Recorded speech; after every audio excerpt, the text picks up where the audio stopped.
Hello प्यारे प्यारे दोस्तों, आप सभी का हमारे channel smart kids magical stories की ओर से एक बार फिर से स्वागत है। आज मैं आपके लिए लेकर आई हूँ एक और मजेदार कहानी जिसका नाम है जादुई टीवी।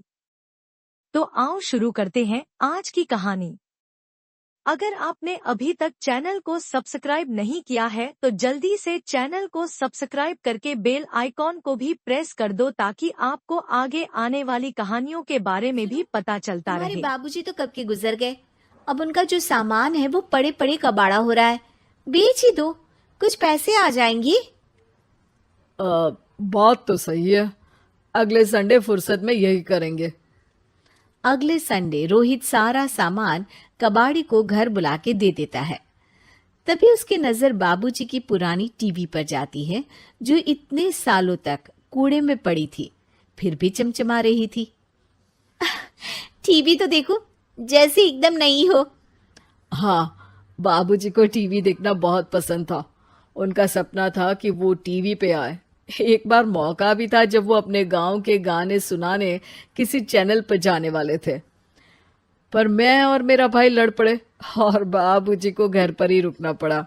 चला के देखें क्या? हाँ हाँ, क्यों नहीं, देख लेते हैं। पर शायद ही चले। बाबूजी ने उस लड़ाई के दिन के बाद टीवी देखना ही छोड़ दिया था। टीवी चालू करने के लिए उसमें केबल वायर लगा दिया जाता है। एक न्यूज चैनल चालू हो जाती है। सीढ़ी के रास्ते हैं तीन, तीनों के तीन रास्ते हैं संगीन। पहला रास्ता है सांप की बीन, दूसरा रास्ता घर में बिछा कालीन, तीसरा रास्ता कलकत्ता से चीन। ये क्या बकवास खबर है, कुछ अच्छा लगा दो। अरे आप बोलो तो सही, कोई अच्छी खबर सुना देता हूँ। मेरा तो काम ही खबर देना है। अरे बाप रे, टीवी बात कर रही है। हाँ, ये न्यूज वाला मुझसे। हाँ हाँ, आपसे ही तो बात करूंगा ना, आपके घर में हूं तो। अरे ये सपना है क्या? तुम हमसे बात नहीं कर सकते? अरे सपना नहीं भाई साहब, ये टीवी जादुई टीवी है। बोलो क्या खबर सुननी है, वरना ब्रेक लेने का टाइम आ जाएगा। सुप्रिया घबरा के टीवी बंद कर देती है। वो क्या था? अरे एक बार और चालू करके देखे, फिर से बात करेगा तो चैनल बदल देंगे।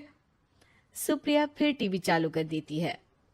अरे ऐसा कोई मुंह पे टीवी बंद करके जाता है क्या? मुझे बुरा लगा आपका नेचर। चाय पानी तो पूछो। सुप्रिया टीवी के बटन से चैनल बदल देती है। अब टीवी पर एक फिल्म चल रही है। अरे ये तो सूर्यवंशम है ना?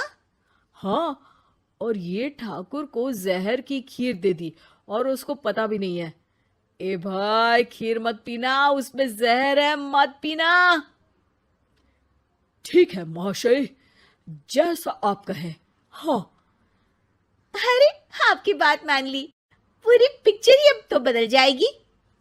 मतलब ये सच में जादुई टीवी है? तभी वहां कबाड़ी आ जाता है। भैया, टीवी के 150 रुपए दूंगा, चलेगा? अरे 1.5 करोड़ में भी ना दे तुमको ये टीवी हम।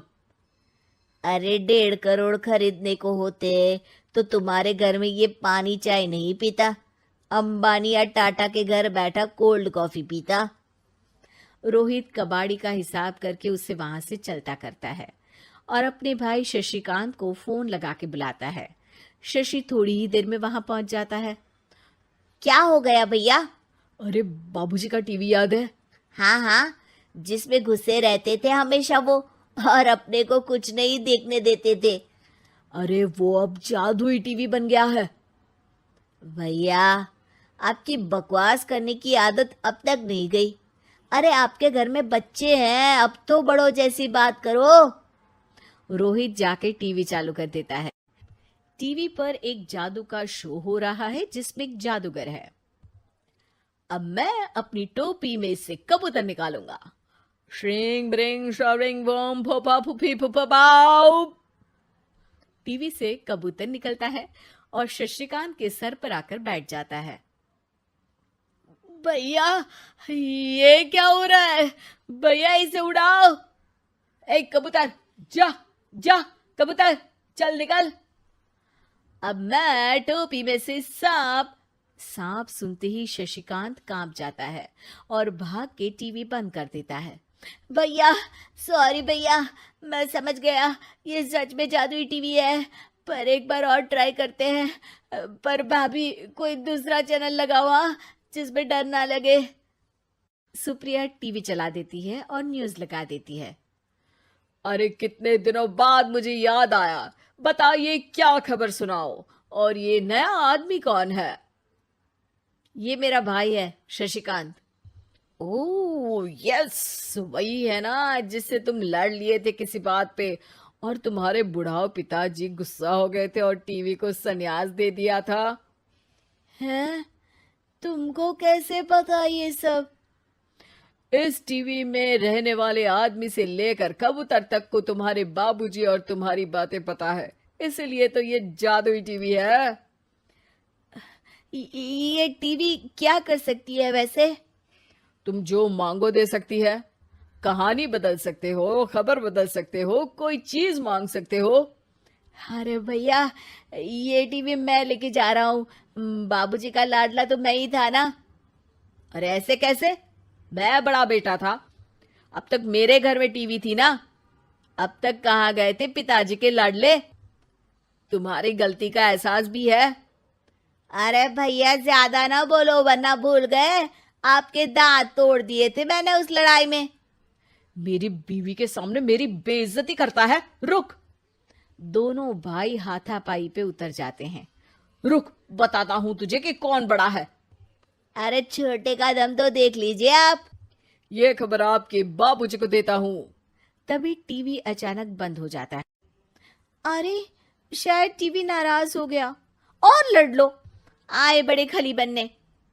टीवी से एक तेज रोशनी निकलती है और टीवी में बाबूजी दिखाई देते हैं। इतना चकरा क्यों रहा है? अपने बाप को नहीं पहचानता क्या? ये तो ऐसा ही है बाबूजी। प्रणाम बाबूजी। अरे चुप कर, तुम दोनों ही उल्टे हो। तुम्हारी वजह से मैंने टीवी में आने के सपने को छोड़ दिया, तुम्हारी लड़ाई की वजह से। और तो और, जितना मैं अपनी बीवी को नहीं देखता था उतना टीवी को देखता था, वो भी छोड़ दिया तुम दोनों की लड़ाई की वजह से। और अब मरने के बाद जब मैंने टीवी को जादुई टीवी बना दिया तो भी तुम इसका फल लेने की जगह लड़ रहे हो। अरे तुम तो लायक ही नहीं हो, अब तुमको बाबा जी का ठुल्लू भी नहीं मिलेगा। बाबूजी चले जाते हैं। टीवी बंद हो जाता है। रोहित और शशिकांत गिड़गिड़ा के टीवी के सामने हाथ जोड़ के बाबूजी को बुलाते हैं, पर टीवी सिर्फ धुआं निकालता रहता है।